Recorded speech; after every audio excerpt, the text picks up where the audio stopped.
Assalamualaikum warahmatullahi wabarakatuh. Pemirsa selamat pagi, berjumpa lagi di Hidup Sehat bersama saya Dr. Sabrina Raisa dan partner saya. Saya Dr. Vito Damai. Nah tadi kita udah lihat ya bagaimana kalau di rumah itu sebenarnya urusan perkakas di rumah tangga itu ada yang perlu diganti, itu urusan bapak-bapak atau urusan ibu-ibu aja ya sebenarnya?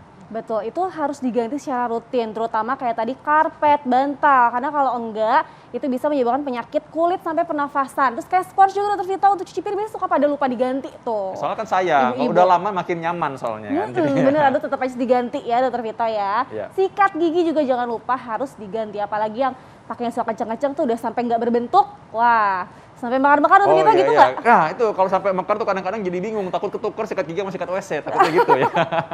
Jangan sampai Nah ya. itu kan bikin orang sakit kepala kalau begitu ya. Nanti misalnya kadang-kadang betul ibu-ibu di rumah, aduh nih kok rumah berantakan banget. Nah ngomong-ngomong soal sakit kepala, kita akan bicara mengenai sakit kepala nyut-nyutan. Hari ini kita sudah bersama dengan Dr. Ziki Yombana, spesialis saraf. Hai Dr. Ziki. Halo. Kita akan bahas mengenai apa nih hari ini Dr. Sabrina? Hari ini kita bahas tentang sakit kepala nyut-nyutan ya Dr. Ziki ya. Penyebabnya apa, lalu bagaimana cara membedakan sakit kepala normal dan yang bisa menimbulkan penyakit serius. Tapi sebelum itu Dr. Vito, kita lihat dulu tayangan berikut.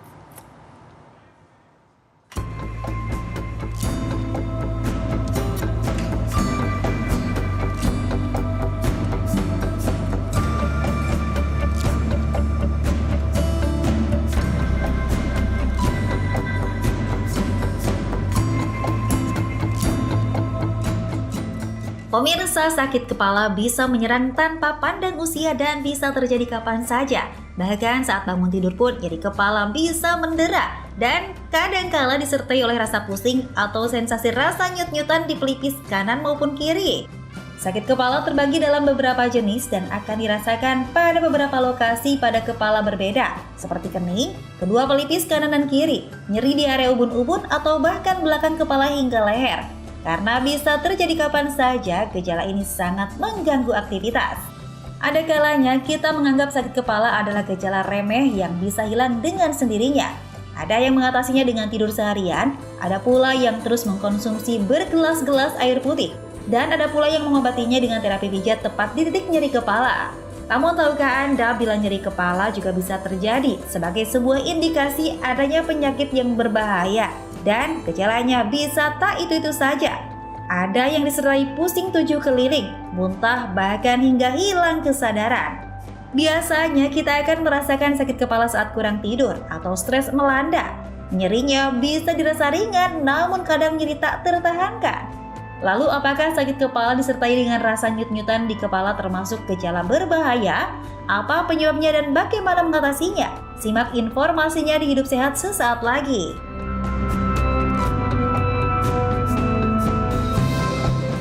Kepala nyut-nyutan, kadang-kadang orang ini mungkin bingung ya, ini mau diapain? Kalau dipentokin ke tembok malah tambah sakit kan, diinjek-injek juga nggak boleh kan kalau gitu ya. Karena itu kita harus tahu nih apa penyebabnya dan juga apa solusinya sebenarnya. Nah kita Dr. Ziki kita tanya-tanya dulu dan juga ada fakta mitos untuk saya. Oke, Dr. Ziki, fakta mitos yang pertama dokter tentang nyeri kepala nyut-nyutan nih. Katanya sakit kepala nyut-nyutan ini dapat menghilang dengan sendirinya. Ini fakta atau mitos dok? Itu antara fakta dan mitos sebenarnya. Antara fakta dan mitos. Iya. Jadi karena ada beberapa sakit kepala nyut-nyutan yang bisa hilang dengan sendirinya, tapi ada juga yang bisa terus-terusan, bahkan ini salah satu tanda dari suatu penyakit yang nanti kita bahas lebih bahaya lagi. Oke, Gitu. berarti lebih cenderung ke mitos kali ya, supaya masyarakat waspada ya. Iya, jadi tidak semua sakit kepala nyut-nyutan akan hilang sendiri. Oke. Kalau misalkan ini dok, sakit kepala itu kadang-kadang suka beda-beda ya, di depan, di belakang, di pinggir. Itu katanya memiliki penyebab yang berbeda juga. Ini fakta atau mitos dok? Itu adalah fakta. Fakta. Jadi kalau untuk sakit kepala kita harus mengetahui satu adalah lokasi. Kemudian yang kedua onset atau keluhan ini muncul dari kapan. Kemudian frekuensinya seberapa sering, apa pencetusnya dan sakitnya seberapa hebat. Nah itu 5 ini harus kita waspadai. Jadi karena dari lokasi dan tadi itu yang saya sebut itu mencerminkan sakit kepala yang jenis apa dan penyebabnya apa dan berpengaruh terhadap gimana cara ngobatinnya. Nah ini sakit kepala pun ada banyak. Sampai sakit kepala nggak?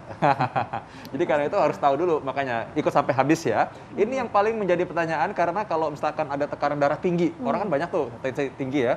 Tekanan darah tinggi atau hipertensi katanya bikin kepala tambah nyut-nyutan. Ini fakta atau mitos? Kita perjelas dong. Itu adalah mitos. Mitos. Iya, mitos. Jadi yang kita tahu nama tekanan darah tinggi selama ini mungkin masyarakat mengkaitkan dengan, oh kepala saya sakit berarti tensi saya naik gitu ya. Itu sebetulnya adalah suatu yang terbalik ya. Jadi Hipertensi atau tekanan darah tinggi adalah silent killer, jadi dia tidak memberikan gejala sampai memberikan komplikasi lebih lanjut. Nah, kenapa orang darah tinggi kok ada hubungan dengan sakit kepala? Terbalik, justru karena dia sedang sakit kepala, kemudian ditensi, pasti tensinya naik. Karena pada prinsipnya bukan hanya sakit kepala, apapun yang dirasakan di tubuh tidak nyaman, baik itu sariawan, kita keseleo, kita apapun itu, atau sakit kepala, ketika ditensi, pasti tensinya akan meningkat. Jadi bukan tekanan darah tinggi yang menyebabkan sakit kepala.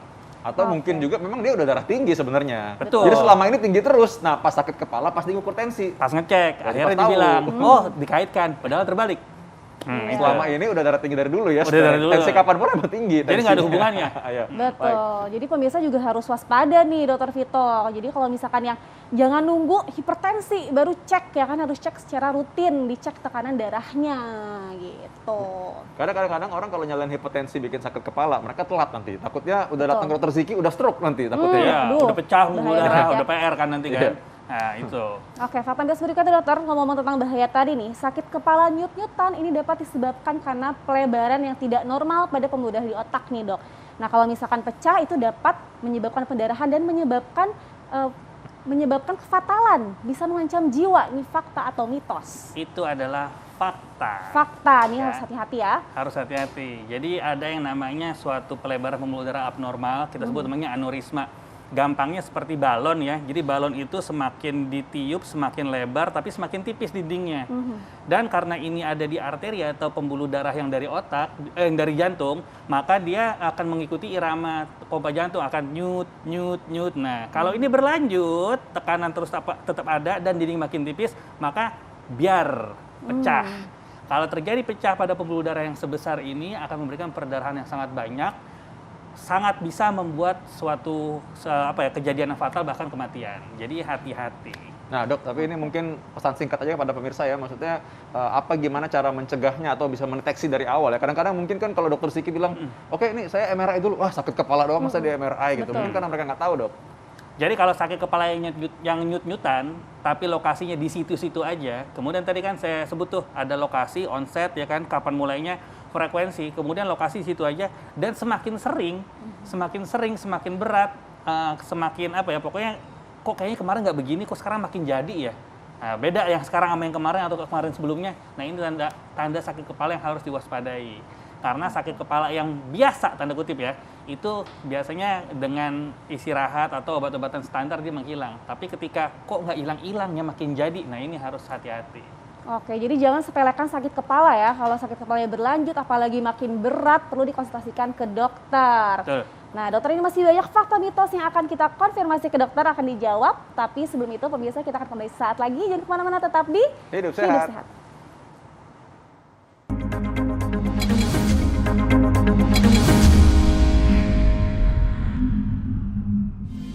Nah itu tadi pemirsa, macam-macam sakit kepala. Ternyata sakit kepala nggak disebabkan karena tanggal tua atau anak nggak mau makan aja ternyata dokter Vito Oh ya. iya, jelas dong. Ada juga gap Tuh. lain, misalkan PPKM yang nggak kunjung berhenti, Benar. atau mungkin juga karena orang belajar online terus, jadi sakit kepala deh yang ngajuin di rumah ya. Betul. Bayar kuotanya juga itu bikin sakit kepala juga ya dokter Vito ya. Nah, itu kembali lagi nih, sekarang bayar kuota ya, orang bikin nyut-nyutan lah, kepala nyut-nyutan, bisa juga karena yang lain. Tadi ada ini ya dokter Ziki ya, ada fakta-fakta mitos yang kita mau bahas lagi ya berikutnya ya. Nah ini pertolongan pertama pada sakit kepala nyut-nyutan adalah dengan konsumsi obat pereda nyeri yang aman. Ini fakta atau mitos? Itu fakta. Fakta. Jadi ya boleh yang namanya sakit kepala itu kan sebenarnya kayak alarm ya, alarm yang bunyi kring gitu ya. Kalau alarm bunyi maka harus kita matiin dulu. Nah, cara mematikan dengan apa? Dengan konsumsi obat-obatan warung yang memang aman gitu, boleh ya kan. Tapi balik lagi, yang namanya alarm setelah dimatikan bukan ditinggalin, tapi harus dicek kenapa alarm itu bunyi. Karena kalau nggak kita matiin, terus kita nggak ngecek, hilang mobil kita gitu kan ya. Iya betul. Jadi setelah itu baru kita harus work up, harus kita follow up, kita konsultasi ke dokter kalau ini berulang dan tidak mereda dalam waktu agak beberapa hari. Nah itu. Jadi, Oke. tapi pertolongan pertamanya fakta. Fakta ya, pakai pereda nyeri. Kalau ngomong pereda nyeri dokter, ini sebenarnya seberapa banyak sih dok kita dapat mengkonsumsi dalam satu hari? Karena kan kalau kita baca kan aturan pakainya bisa 2 kali sehari atau 3 kali sehari. Sebenarnya maksimal berapa hari? Kadang-kadang karena sakit kepala itu kan terus-terusan gitu ya. tergantung dari jenis kandungan obat tersebut. Jadi sebenarnya ikutin aja dosis yang tercantum gitu ya. Tapi di situ juga ditulis loh, bila sakit berlanjut hubungi dokter. Bukan bila sakit berlanjut beli lagi ya. Jadi memang harus segera dikunjungi dokter kalau memang ternyata nggak hilang atau kok nggak mereda, berarti itu udah sesuatu yang terjadi lebih berat lagi gitu. Oke, jadi memang harus ikuti anjuran petunjuknya ya, petunjuk di si obat yang dibeli di pasaran itu. Betul. Oke. Nah ngomong dok, ini singkat aja deh. Kira-kira obat warung apa aja sih yang boleh dibeli bebas tanpa resep dokter untuk orang-orang di rumah? Ya, biasanya yang memiliki kandungan-kandungan paracetamol ya, itu yang relatif aman ya. Ya sisanya sih sebaiknya biasanya nggak dijual secara bebas di warung atau minimarket gitu. Tapi kandungan paracetamol ini relatif aman karena memang dia lebih ringan dan toleransi dosisnya untuk terjadi gangguan itu sangat besar gitu. Bisa sekitar 8 gram ya, 4 gram sampai 8 gram. Sedangkan kita minumnya paling 3 kali 500. Nah itu. Tapi tetap pokoknya intinya kalau belum hilang harus konsultasi ke dokter terdekat karena jangan sampai kita kecolongan. Nah, ada juga nih kadang-kadang misalnya di rumah bilang, ini kan tulisannya katanya anjurannya diminum obatnya setelah makan. Nah, saya nggak bisa makan dok, karena nggak nafsu makan, jadi saya nggak pernah minum tuh obat. Nah, ada juga tuh. Gimana tuh? Pusing kan? Sembuh-sembuh itu ya berarti ya. Dokter, sebenarnya kalau paracetamol itu minumnya setelah makan atau sebelum makan? Karena masyarakat juga pasti pada bingung ini gimana diminumnya. Sebenarnya masalah makan atau sebelum atau setelah makan terkait dengan penyerapan obat tersebut, ya kan? Apakah obatnya lebih baik diserap dalam kondisi lambung yang kosong atau enggak? Itu yang pertama. Yang kedua, apakah obat ini memang mengiritasi lambung sehingga bisa menyebabkan asam lambung yang meningkat dan menyebabkan gangguan yang lain seperti MAH itu ya. Nah, terkait paracetamol pada prinsipnya ini relatif aman dan tidak menyebabkan iritasi lambung pada kebanyakan orang. Tapi kita tahu ada suatu efek obat yang disebut namanya idiosinkrasi, yaitu orang yang tidak memberikan orang lain mayoritas tidak memberikan efek apa-apa, tapi pada dia memberikan efek yang terbalik. Nah, ini bisa juga. Jadi kalau memang ternyata sudah sangat sakit dan emang belum ketemu makanan, ya makan aja sih sebenarnya nggak ada masalah. Oke.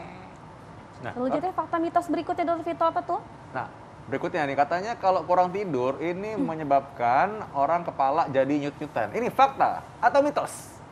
Ini adalah fakta. Fakta. Kayak Dr. Vito sering nggak sih dok? Apa? Operasi malam, bikin operasi kurang malam. tidur, aduh nyut-nyutan. Kadang-kadang begitu memang kalau sakit kepala kalau lagi begadang ya. Dr. Siki mungkin kalau tiba-tiba dibangunin malam-malam karena konsul gitu ya. Iya, itu pasti tuh. Kayaknya penuh pala gitu ya itu. Jadi memang kondisi-kondisi kurang tidur, kurang istirahat akan menyebabkan gangguan aliran darah ke otak. Nah, gangguan aliran darah ini menyebabkan oksigenasi berkurang juga. Kalau oksigen berkurang, maka akan terjadi sedikit banyak pembengkakan sel-sel saraf. Pembengkakan ini akan menyebabkan tekanan di dalam kepala menjadi tinggi. Itu bisa menyebabkan sakit kepala, meskipun tidak berat, tapi cukup mengganggu. Oke, ada juga yang bilang bahwa kebanyakan nih dok, konsumsi kopi yang berlebihan ini dapat menyebabkan kepala nyut-nyutan. Fakta atau mitos dok? Ini sebetulnya fakta. Fakta. Seberapa banyak tuh dok? Nah, masalah banyak atau tidaknya, sebentar, ini menarik. Jadi gini, sakit kepala nyut-nyutan sebenarnya bisa diobatin dengan salah satu obat yang dikombinasikan dengan kafein, ya. Jadi kafein bisa menghilangkan sakit kepala, bisa. Tapi kafein yang berlebih bisa menyebabkan sakit kepala, bisa juga. Masalah seberapa banyak tiap orang dosisnya sangat personal. Jadi nggak bisa kita takar berapa sebut, berapa gelas, berapa ini nggak bisa. Jadi balik lagi, kita konsumsi secukupnya. Kalau memang dirasakan tidak memerlukan, ya sebaiknya jangan mengkonsumsi hal tersebut. Oke, karena kan Dr. Vito kalau misalkan minum kopi suka kerasa nggak sih kita suka jadi pengen lagi. Kalau sekali nggak minum tuh kayak ketagihan gitu Dr. Vito. Atau ada orang yang sakit kepala kalau nggak minum kopi pagi-pagi katanya. Dia pagi-pagi tuh kalau nggak minum kopi rasanya mau marah terus. Jadi sakit kepala jadinya malah. Tuh gimana tuh dok, bener nggak tuh? Ya sebenarnya kan itu balik lagi ya. Jadi ada yang namanya istilahnya caffeine withdrawal. Jadi kita lepas kafein. Jadi karena kafein itu tadi saya bilang di depan, dia memiliki efek untuk memberikan efek reda sakit kepala dengan cara membuat pembuluh darahnya menjadi lebih kecil. Itu bisa, ya kan? Nah, kalau memang dia ternyata membesar, maka akan memberikan rasa nyut-nyutan. Jadi itu harus diberikan kafein lagi. Itu yang pertama ya. Tapi kalau masalah urusannya marah-marah sebenarnya nggak ada hubungan sakit kepala sama marah-marah ya. Cuman biasanya kan gini, kalau ada rasa nggak nyaman dalam tubuh kita, ya even kita sariawan aja, pasti kan kayaknya cranky banget kan, jadi kayaknya nggak enak gitu ya. Nah itu sebenarnya. Jadi bukan sakit kepala bikin marah-marah, itu emang orangnya aja suka bawaannya, tubuhnya pendek mungkin ya. Lapar juga, kalau lapar suka pengen marah-marah ya. Iya. Tapi lapar juga bikin pasokan nutrisi atau oksigen ke otak jadi kurang juga bisa sakit kepala lah dok tuh. Bisa juga, karena gini, kalau ada masalah di lambung, maka aliran darah itu lebih cenderung lari ke pencernaan dulu. Sedangkan otak memerlukan 20% aliran darah, sehingga ada istilahnya adalah fenomena pencurian. Sehingga oksigenasi ke otak sedikit terganggu secara temporer. Ini bisa menyebabkan keluhan. Makanya nggak nyaman jadinya ya. Ngomong soal makanan tadi ya, ada juga nih kalau habis makan micin gitu ceritanya, atau habis makan yang asin-asin, itu dapat memicu orang sakit kepala. Ini fakta atau mitos? Ini adalah fakta. Fakta, Ini oke. fakta. Tapi fakta ini tidak berlaku untuk semua orang ya. Jadi kita sebut ada beberapa sakit kepala, tadi di VT disebutkan ya, ada salah satunya migrain. Migrain adalah sakit kepala yang berdenyut hebat, bisa sebelah atau kanan kiri, yang diprovokasi oleh makanan biasanya. Bisa coklat, keju, vetsin, atau apapun sangat personal. Jadi untuk orang-orang yang sangat sensitif terhadap MSG, itu bisa menyebabkan sakit kepala pasca mengkonsumsi ini. Tapi tidak semua orang, hanya sebagian orang. Jadi kalau untuk orang-orang yang sudah sensitif, sebaiknya hindari konsumsi MSG sebanyak ini dengan banyak, karena bisa menyebabkan migrain tadi jadi kumat. Kayaknya orang-orang tuh harus mengenal diri sendiri deh, jangan cuma asal-asal aja. Dok, kenapa saya sakit kepala? Padahal dia udah bertahun-tahun merasakan itu ya, tapi mungkin nggak kenal dirinya sendiri, jadi nggak tahu kalau makan micin begitu, minum kopi begitu, gitu kali dokter. Benar, karena prinsipnya dokter yang paling jago itu adalah pasiennya sendiri. Betul. Pasiennya sendiri. Jadi mulai belajar mengenal diri kita. Kalau ada yang mau ditanyakan baru konsultasi. Nah, itu dia. Nah, sekarang juga kadang-kadang dokter saya, kadang-kadang karena sekarang mungkin banyak belajar online ya. Betul. Dan juga eranya orang rapat online. Aduh, Betul. itu bikin sakit kepala. Apalagi kalau misalkan rapatnya bisa berjam-jam, apalagi rapatnya itu bisa malam-malam. Betul. Aduh, itu. Apalagi kalau dibilang, ayo buka kamera semua, aduh. Waduh. Itu fakta atau mitos dokter, kalau pemakaian gawai terlalu lama ini dapat menyebabkan sakit kepala nyut-nyutan. Itu adalah fakta juga. Fakta. Juga. Nah, masalah gawai lama ini kan banyak selama ini di masyarakat beredar karena katanya radiasinya bikin sakit kepala ya. Padahal itu bukan itu sebenarnya, bukan habis radiasinya. pulsanya, bukan. Ya, Bukan. pulsanya mungkin. Habis kota ya sakit kepala. Jadi radiasi pada gawai itu adalah radiasi elektromagnet ya, bukan radiasi yang bahaya yang kita anggap seperti sinar X, bom atom atau nuklir, yang nggak kayak gitu, enggak. Tapi gawai ini cenderung membuat penggunanya pada posisi statis. Nah, posisi statis ini yang menyebabkan otot menjadi kaku. Otot menjadi kaku menyebabkan saraf ada gangguan, saraf terjepit, dan memberikan gejala sampai ke sakit kepala tadi. Oke, caranya juga ya posisi duduk, terus seberapa lama juga kan, gitu.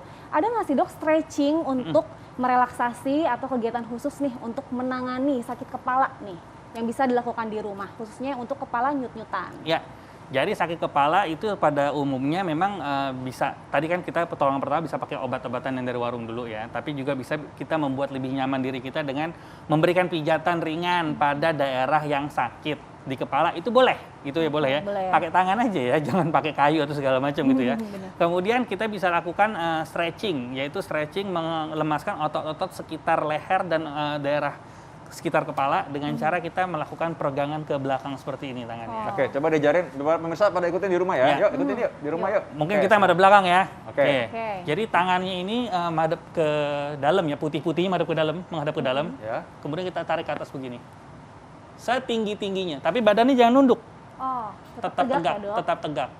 Kita lakukan ini kurang lebih sekitar 10 sampai 15 detik sampai terasa peregangan. Nah, ini bisa diulang tiap jam. Untuk menghindari kekakuan daerah otot-otot sekitar kepala dan leher. Kalau ini otot-otot sekitar kepala dan leher sudah lunak, ya insya Allah sakit kepala nggak gampang mampir deh gitu. Iya betul, tapi kalau bisa berlanjut tetap harus konsultasi ke dokter ya dokter ya? Pasti. Oke. Berarti yang berikutnya juga kalau misalkan orang suka sakitnya tegangnya di leher gitu ya. Iya. Kadang-kadang bisa stretching juga ya, kiri kanan gimana dokter? Bisa, stretching kiri kanan bisa sebenarnya, kita mau begini boleh. Tapi stretching yang tadi saya contohkan, itu sebenarnya udah kena semua. Udah kena semua. Karena kalau kita harus begini, terus kita begini, kapan mulai kerjanya kita stretching terus dan Kayak anak-anak stretching dokter Vito. Nanti yang sakit gitu kan. kepala bosnya nanti ya. Berarti tadi bisa durasinya 10 sampai 15 detik, Detik. diulang per jam boleh ya? per jam. Sampai kita merasa lebih rileks, lebih enakan ya? Iya. Oke, dokter. Langsung dipraktekkan di rumah ya. Oke, ini kalau misalkan mungkin kalau untuk yang di rumah ya, mungkin kira-kira perlu nggak orang mungkin ya mungkin cukup makan, artinya waktu makan teratur, atau juga lupa minum air kadang-kadang karena mungkin di ruangan ber-AC terus ya. Jadi mereka nggak pikir haus kali. Mungkin dokter bisa kasih tips supaya mencegah sakit kepala karena kerja, yang karena mungkin karena posisi dan lain-lain. Ya, kalau sakit kepala yang namanya sakit seluruh tubuh kita pasti urusannya dengan metabolisme juga dan aliran darah. Maka juga kita harus mengkonsumsi makanan-makanan yang oke dan hindari makanan-makanan yang memberikan pencetus sakit kepala tadi, ya kan? Kemudian konsumsi air juga harus cukup karena gimana juga sirkulasi juga sangat mempengaruhi kebugaran tubuh ya. Dan yang ketiga, jangan lupa stretching dan stretching. Apalagi di era pandemi seperti ini di mana kita dibikin jadi mager ya, malas gerak, maka kita harus stretching sesering mungkin karena dengan otot yang lentur dan sirkulasi darah yang bagus, maka insya Allah sakit kepala nggak gampang mampir.